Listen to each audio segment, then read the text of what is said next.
Unang-una,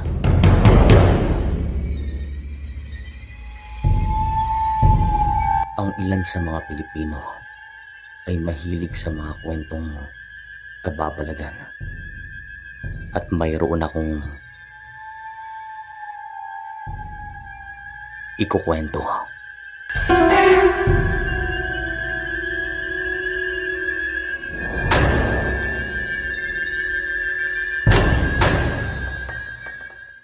Magandang araw po sa lahat.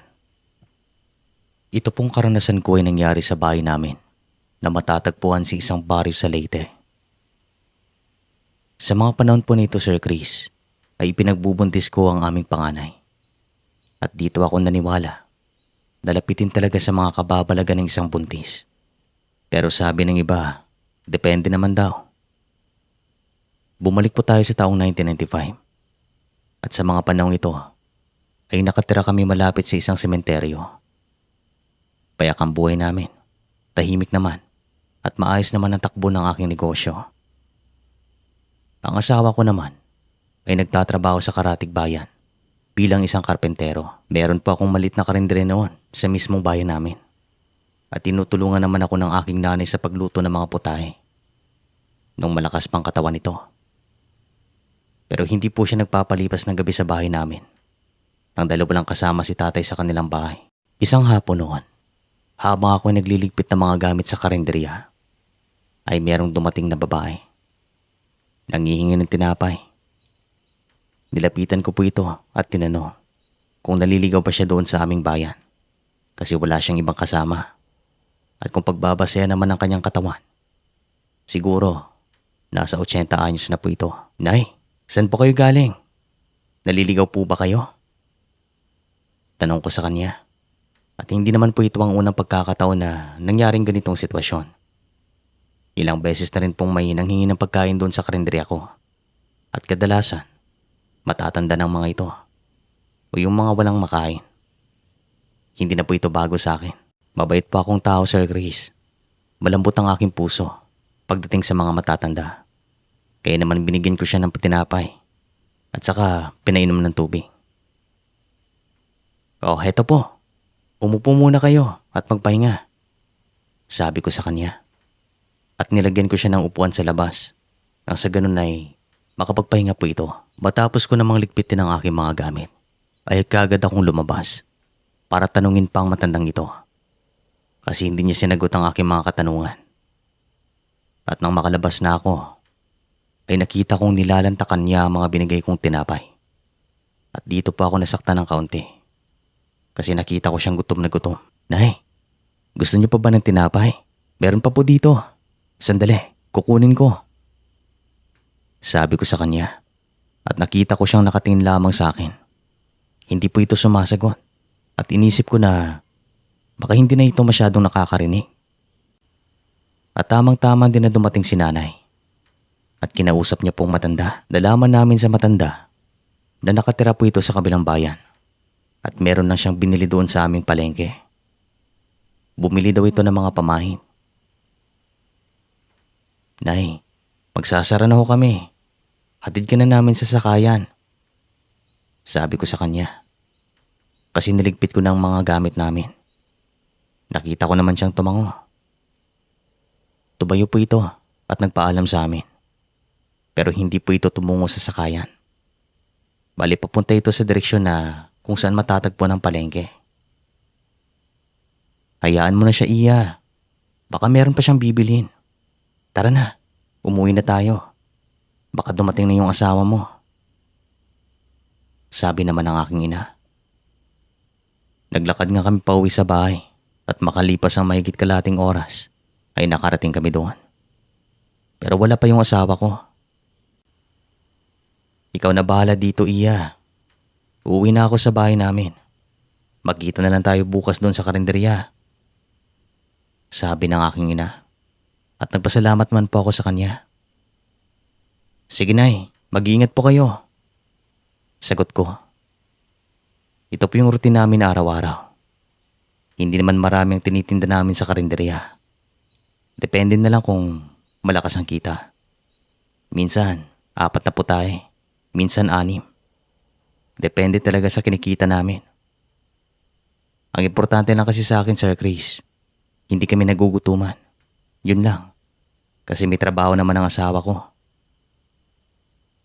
Bandang 6:00 ng gabi, nagtataka ako kung bakit hindi pa nakakarating ang aking asawa. Inisip ko naman na baka nakipag-inuman ito sa bahay ng kanyang katrabaho. Pero hindi naman po siya masyadong umiinom ng alak. Tuwing may okasyon lang. O niyaya ito ng isang kaibigan. Yun lang. At makalipas ang mahigit kalahating oras, ay napagpasyan ko ng kumain ng hapunan kasi gutom na ako. At sa kalagitnaan ng aking pagkain, naramdaman ko na medyo sumasakit ang aking tiyan. Pero agad naman itong nawala pagkalipas ng ilang segundo. Yun nga lang pabalik-balik, kaya nagtataka ako. 7 buwang buntis na po ako nung time na to. At medyo malaki na yung tiyan ko. Pagkatapos ko namang kumain, ay pumasok ako sa banyo para maglinis ng katawan. At maya-maya lang, pumasok na ako sa aming kwarto para magpahinga. Meron po kaming alagang aso na pag-alagala sa aming bakuran. Hindi namin siya tinatalian para kung sakaling may pumasok, malalaman namin. Bandang 7:30 ay narinig ko ang kalansing ng kadena sa aming bakod. Ito po yung nagsisilbing lock doon at inisip ko naman na dumating ng aking asawa. Nakiramdam ako pero walang pumasok sa loob ng bahay. Wala rin kumatok sa pinto. Lumipas lang ilang minuto pero wala akong narinig na yapak at yung aso naman namin ay tumakbo sa tapat ng bahay. Kasi narinig din niya siguro ang kalansing ng kadena. Tawagin na lang natin sa pangalang Lando itong asawa ko. Lando, ikaw na ba yan? Pasigaw na tanong ko pero walang sumasagot. Nagtataka naman ako kung bakit hindi man lang tumawag ang aso namin. At narinig ko siyang paikot-ikot lang sa labas ng bahay. Tumatakbo ito na tila ba naglalaro. At sa aking pagtataka ay naisipan ko namang buksan ang bintana para makita ang nangyayari. At nang mabuksan ko na ito, nakita ko yung aso namin na tumatakbo nga. Nakalabas pa ang dila at hinihingal pa. Para bang ang saya niya sa mga sandaling ito at parang meron siyang kalaro. Makalipas ang ilang sandali, ay huminto po ito sa tapat ng bintana. Tumingala sa akin at walang ano-ano. Sumakit po yung tiyan ko. Sa sobrang sakit ay napahiga ako sa kama. Nasa na ba yung asawa ko? Diyos ko! Sabi ko na lamang at iniisip ko na sa mga sandaling ito. Baka mga nakakunang wala sa oras. Kasi yung mga balakang ko ay sumasakit na rin. Walang kaabog-abog ay nakarinig ako ng lundag sa bubong ng bahay. At yung aso namin ay dito na tumahol. Hanggang sa umalulong po ito na para bang meron siyang nakikitang hindi maganda. Maliban sa nagtitiis ako ay kinikilabutan na rin ako. Talagang naghahalo ang emosyon ko sa mga sandaling ito at hindi ko na alam ang aking gagawin. Naiirita na ako at sabi ko, papagalitan ko talaga itong si Lando. Hanggang sa nakarinig ako ng mga yapak sa bubungan na tila ba merong naglalakad na hayop doon. Gawa na po ito sa yero kaya sa bawat yapak niya ay tumutunog kasi nayuyupi ang ilang bahagi. Hanggang sa meron pong kumatok sa bintana. Kaya takang-taka ako kung sino iyon. Kasi ako lang tao sa bahay. Dito na po ako natakot. At yung mga kamay ko ay nanginginig na. At sabi ko, sana walang mangyaring masama sa akin. Lalong-lalo sa magiging anak namin. Kasi hindi na tamang nangyayari. Inisip ko rin naman na baka merong magnanakaw na pumasok sa loob ng aming bakuran. Hindi lang yung may kaugnayan sa kababalagan. Sino yan? Kung meron kang kukunin dito, Kunin mo ng lahat. Huwag mo lang akong saktan. Buntis ako. Pasigaw na sabi ko. At saka tumigil po ito sa pagkato. At ang ipinagtataka ko lang, Sir Chris, nasaan na yung aso namin sa mga sandaling ito? Bakit huminto ito sa pag-alulo at sa pagtawon? Anong nangyari sa kanya? Naisipan ko namang magdasal at sabi ko, sana ilayo ako sa kapahamakan at sa mga taong may intensyong masama sa akin. At sa maniwala kayo o hindi, ay nahinto mga pagpaparamdam sa akin.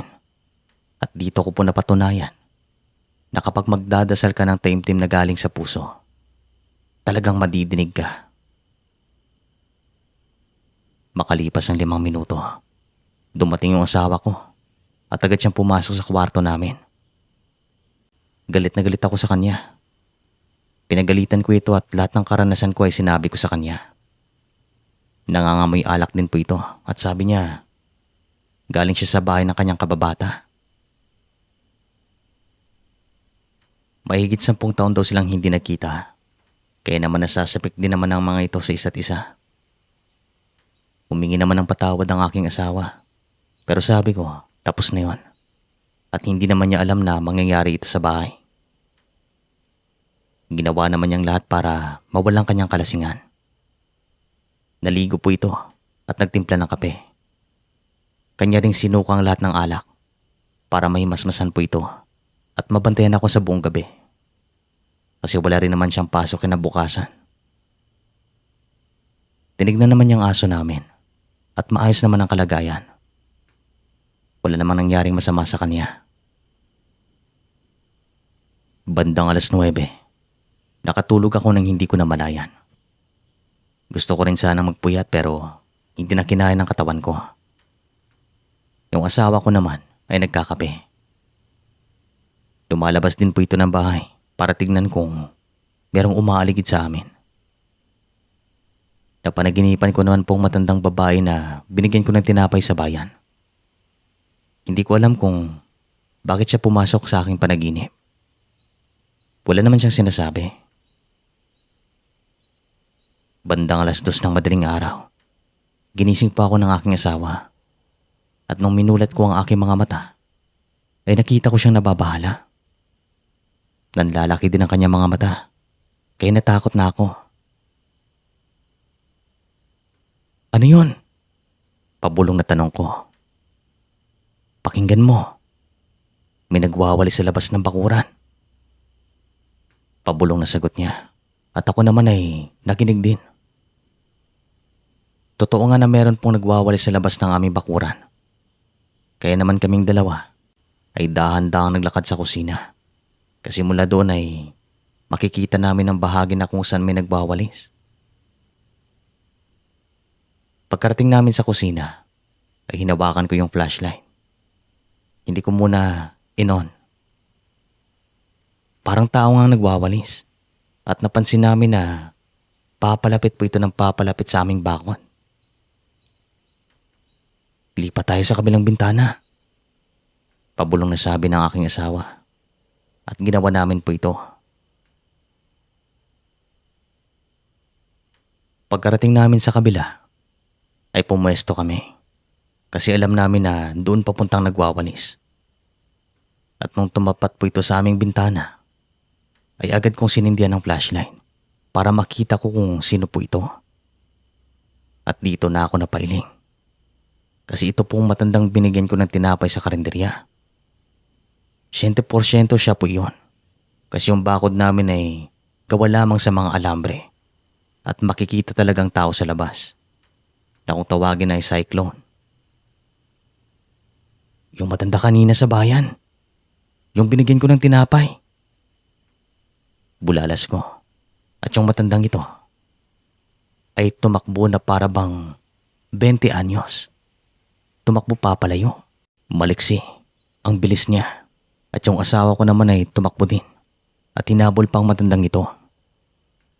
At sa maniwala kayo hindi, sabi niya, naglaho daw yun sa dilim. At agad siyang nakakita ng malaking pusa na nakatingin pa sa kanya. Kaya siya bumalik sa bahay Nang dahil sa natakot daw po ito.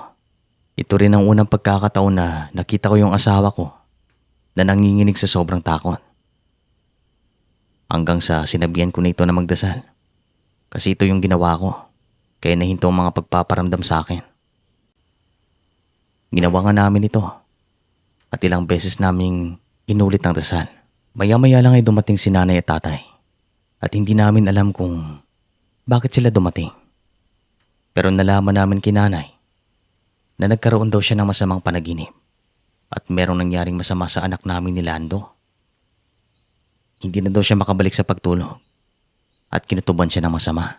Kaya naman ginising daw niya si tatay kasi hindi siya mapakali at napagpasyan nilang puntahan kami para kumustahin. Sabi ko naman sa kanya, tama talagang kanyang kutob.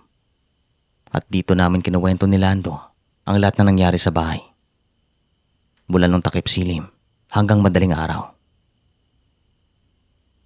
Sa pagsikat naman ng araw, Sir Chris, tumungo agad kami sa isang albularyo para makahingi ng mga pangontra at isang manghihilot para matignan ang aking kalagayan. At wala namang problema. Magmula noon ay hindi na rin kami pinaramdaman at hanggang ngayon, natatandaan ko pa rin ang itsura ng matanda. Pero pagkatapos ng mga pangyayaring ito, ay hindi ko na talaga siya nakita sa aming bayan. At sabi pa nga ng aking nanay, kapag makita daw niya ito, talagang kukomprontahin niya. Pero hindi na nangyari. Maraming salamat po sa binigay niyong oras. Hanggang dito na lang po ang kwento. Tawagin niyo na lang po akong Jane. Maraming salamat sa inyo.